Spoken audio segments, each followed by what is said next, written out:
It's my neighbor up there playing them hits. Yep. Mm-hmm. But yeah, on a more serious note, man, I wanted to come and talk to y'all, man, just because, we don't do like many interviews, it's like indie artists, artists that ain't really got the media backing like that. So I never really get to tell y'all my story and exactly who I am, as a person, because a lot of people don't know. A lot of people were there for like bits and pieces of my life, but they don't, you know what I'm saying, they weren't there for the whole thing, so they don't really have a concept of some of the things that I may be talking about within my music. And I always feel like in order for you to really connect with somebody's music, you have to know the life story of the person, and you got to know the man behind the music. So that's kind of my goal right here, is to tell y'all a little bit more about me and my story. So my name's TJ Lindsay. I'm from Mansfield, Ohio. I came up in the 90s, 1990s, baby. One thing I could say that really shaped my process as far as like just thinking in general as a kid is my dad. For one, my dad is 39 years older than me, so he's a little bit older. And when I was a kid, he used to watch all of these older shows. So Jefferson's, Sanford and Son, Matlock, all these old Western shows. He used to constantly be, he was constantly just watching those kind of shows. So that's kind of what kind of dad I had. So I was always in touch with like media and classics, just classic shows, television, stories. My dad used to tell me a lot of stories back in the day.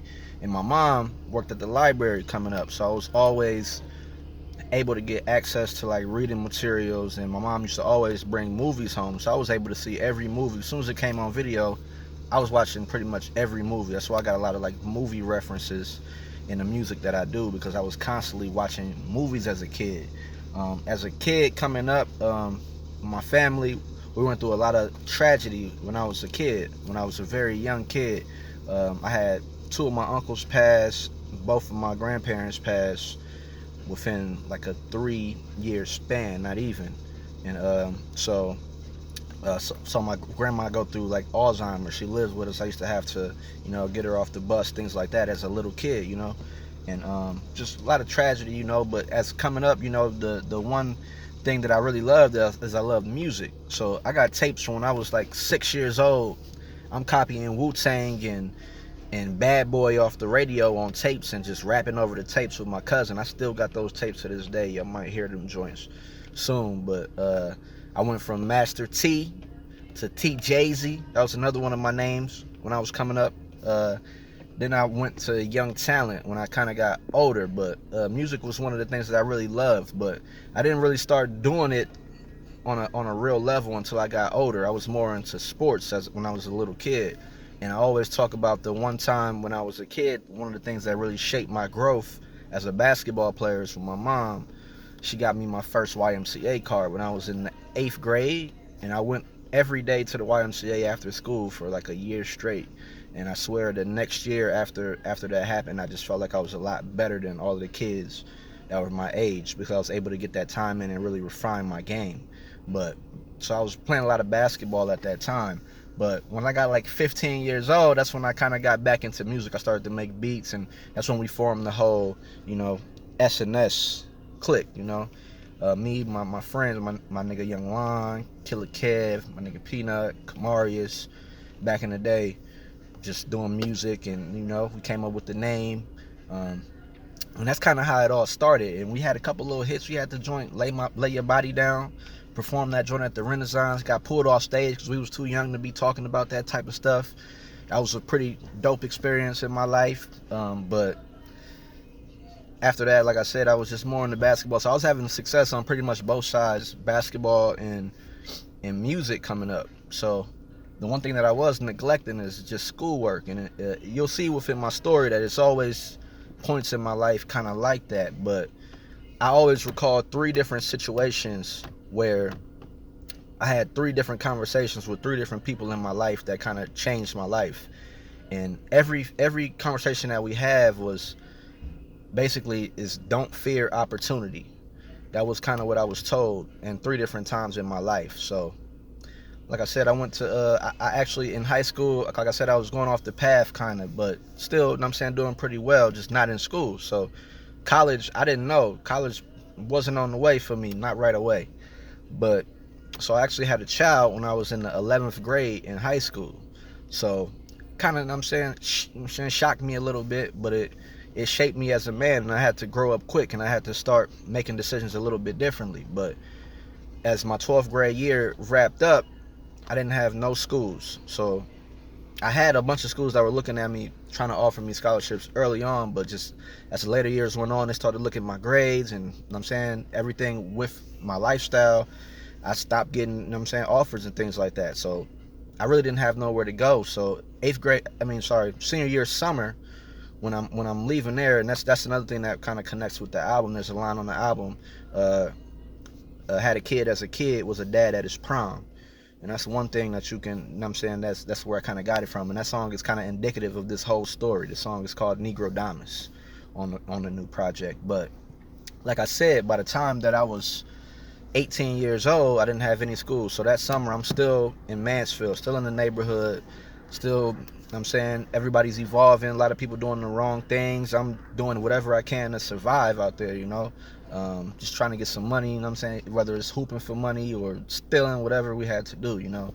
But so my mom, she wanting to get me up out of that environment.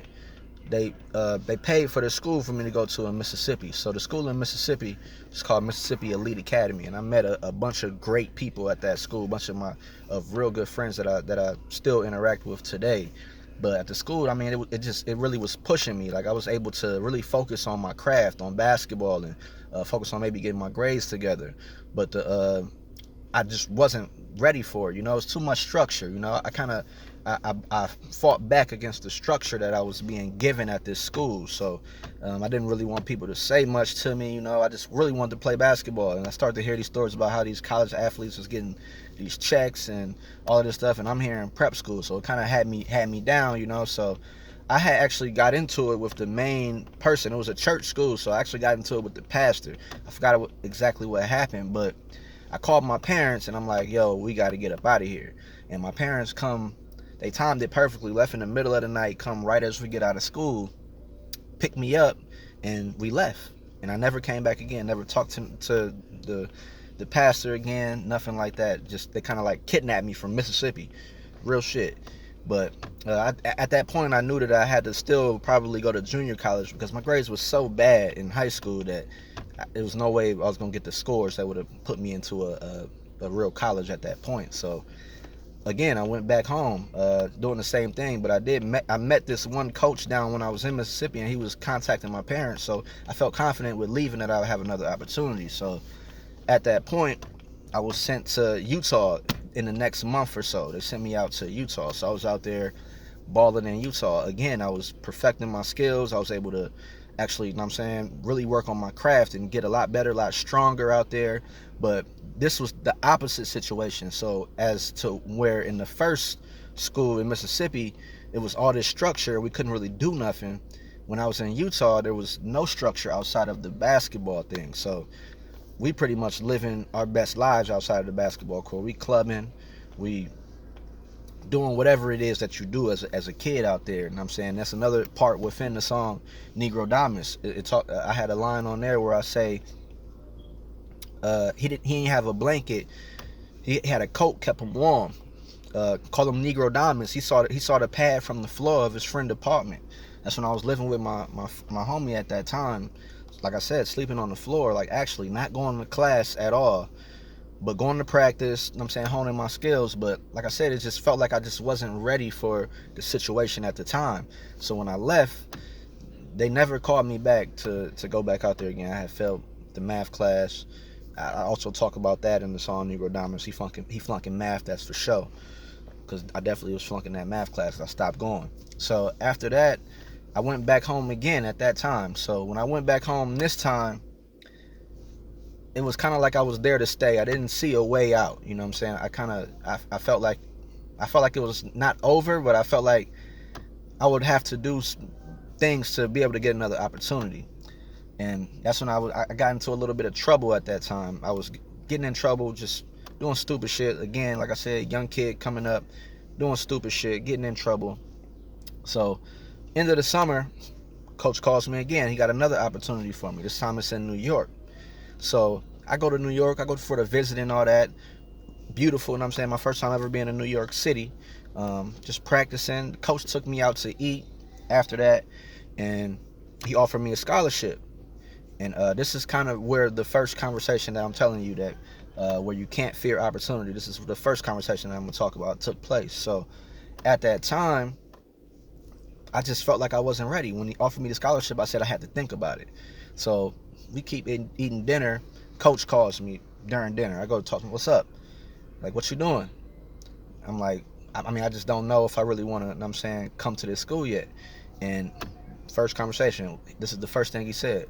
What you gonna do? Stay in Mansfield? And that's when it hit me. I'm like, the first time I really thought about it. Like, I can't fear the opportunities that I'm being given. So at that point, I signed, ended up going to Monroe. So at that point, after that, I stayed in school. I never went back to Mansfield at all. After that point, I stayed in school. I was in New York for 5 semesters. Was in SIU for like 7 semesters after that. But had a great career at New York. You know what I'm saying? Had to really, you know what I'm saying, learn the people out there. Because, I mean, I feel like that's why New York, I always call that my second home. Because I feel like it really shaped me. Because people were really, like, I don't know, people wear their heart on their sleeves out there. And like, you know how you walk past a group of people and you feel like that they may be talking about you? In New York, you know they're talking about you because they're pointing and they, you know what I'm saying, they're looking. You the new guy. I'm from Ohio, totally different place. So I had to learn the place, but once I really got acclimated into the culture, they embraced me. And you know what I'm saying, like I said, that's like my second home. But leaving there, I got another opportunity to play ball at SIU. I went home for a second, but stayed in school. You know what I'm saying? Went to SIU, had a good career at SIU. Didn't do as much as we really wanted to do at SIU, but you know, whatever. So graduated from college, and I'm saying good things. There's a lot of stories within this that I'm gonna skip over because I can't tell you the whole experience about just everything in here. But I'm gonna get to the second conversation that I had. This one came from my mom. So when I get back home, I'm chilling. You know what I'm saying I'm working out every day. I'm working on music. I get back into music because I had really took a little hiatus when I was in college a little bit from doing music, but I kind of got back to it when I got back home. But just the resources and just certain things, just certain environments just wasn't really inspiring me to be the best that I could be. So as I kept on doing it, I started to, you know what I'm saying, started to meet people. I met my boy Fifth. Fifth was a big factor in really telling me that I could really do this shit, you know, and really putting me in a position to say, hey T, you know what I'm saying, you really nice and you can really do something with this. So that's when I really started to, you know, take it serious. And that's when you see SNS start to evolve. That's when you see the hoodies start to come. That's when you see the t-shirts start to come. That's when you hear the music start to come a little bit more heavy.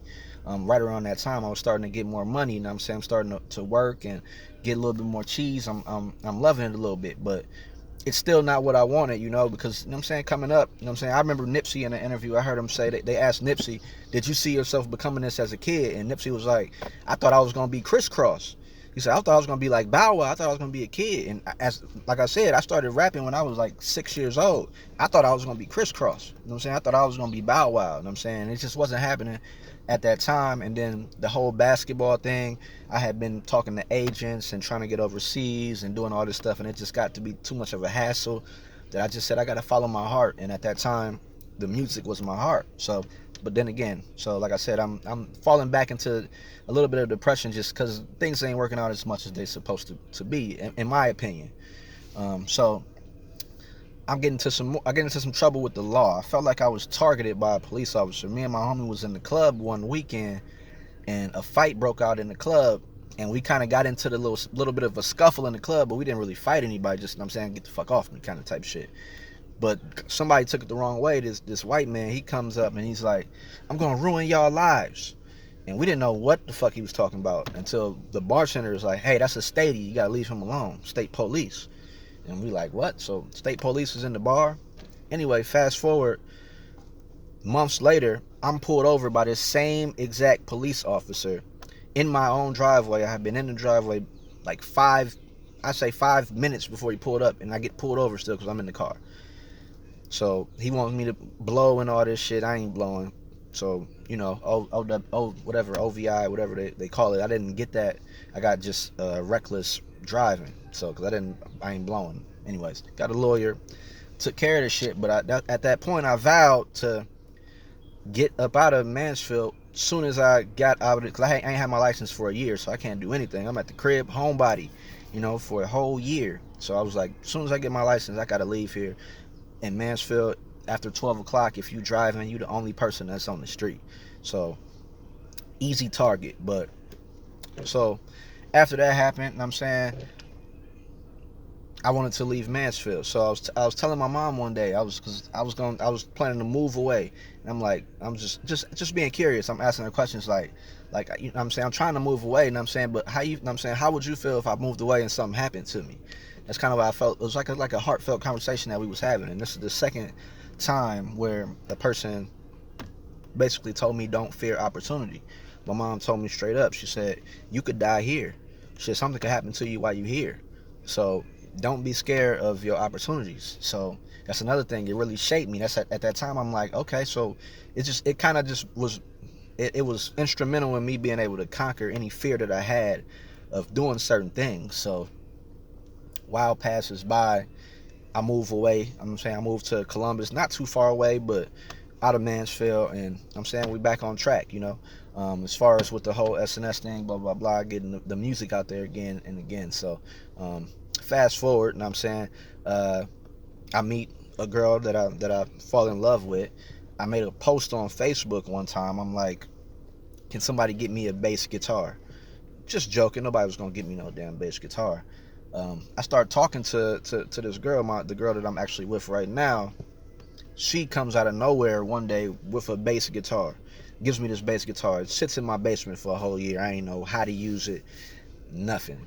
So didn't even use it at first. Had to really learn how to use it. But I'm saying, we get together, and it's been, I'm saying, years with her and all that. And that's another special thing about the album, because most of the songs that are on there, I'm actually playing the bass line on that song. So now you can see, as time went past, I really got to learning how to use the bass. And that's another thing that's special to me about the project, is just being able to add that element, something that she got me, I actually was able to use and implement into the new project. But so third conversation, this one actually just happened this year. So I just turned 30 this year. I had my parents told me to come down to Mansfield for my grandma's birthday party, because my grandma is 90, I think she's 92 years old right now. So I'm saying, they saying they're going to have a celebration for her. I go down there, and the celebration is for my 30th birthday, and all my friends was there, and blah blah blah blah blah. After that time, I was just like, they set me up. And my girl, she's always good at getting things for me and things like that, and doing what's right by me. So the third conversation comes. So I call my dad one time, and I'm like, Dad, I'm thinking about proposing to my girl. And this is the third conversation that I had, where I'm telling you that people told me don't fear opportunity. So my dad says, well, you know, if you get married, or if you're gonna marry her, you're gonna have to get a house for y'all. You're gonna have to, you know what I'm saying, take care of everything for the family, you know what I'm saying, because your babies, they gonna want to, you know what I'm saying, they gonna need a house when they grow up, and things like that. And basically, he's just telling me, you have to accept the responsibility, take accountability, but don't fear it. You got to go for it. And another thing, it's a great opportunity for you. So he said he had my blessing. So I had his blessing. So that's the third time right there. So I always quote, there's a movie from the preseason album that we dropped. There's a quote from the movie Coach Carter, where the Cruz kid is, Coach Carter is always asking the Cruz kid, what is our biggest fear, and what do we fear? And the Cruz kid finally understands what Coach Carter is saying from just reading and being in books and things like that. And the quote he gives is, our biggest fear is not that we are inadequate. Our biggest fear is that we are powerful beyond measure. It is our light, not our darkness, that most frightens us. And from just looking back at my whole life, I feel like all of those times, it was actually my light that was blocking me more than actual fear, or fear that I would fail. And I just wanted to tell y'all that story. Like I said, we don't do a lot of interviews or anything on here, so, and people don't know a lot about me and who I am. Like I said, it's a lot more into the story, little intricacies that I'm not gonna get into right here. It's just like an overall bio, just to give y'all a little bit more basis on the project when y'all do hear it and it does come out. But if y'all haven't yet, pre-order it. The link is gonna be in my bio. Pre-order it. Also, the link is on Twitter and it's gonna be on Facebook and just every social media site. Go to snsbrand.com. We're dropping some big updates coming here this weekend, so be prepared for that. But everybody that heard it so far, that fuck with the album, man, I appreciate y'all, man. Y'all understand how much it means to me for my art to, you know what I'm saying, get into somebody's ears and they actually feel it, you know. But we're gonna get up out of here, man. I got a couple episodes of The Wire that's still coming, but I wanted to just talk to y'all, man. Like I said, we don't really get to talk about, you know what I'm saying, who we are as people, you know, and what shaped us and how we got here, you know what I'm saying. It's all about showing when you get there, showing the planet, you know what I'm saying. We never talk about the journey that it took to get to that next planet. But we up out of here, man, for sure.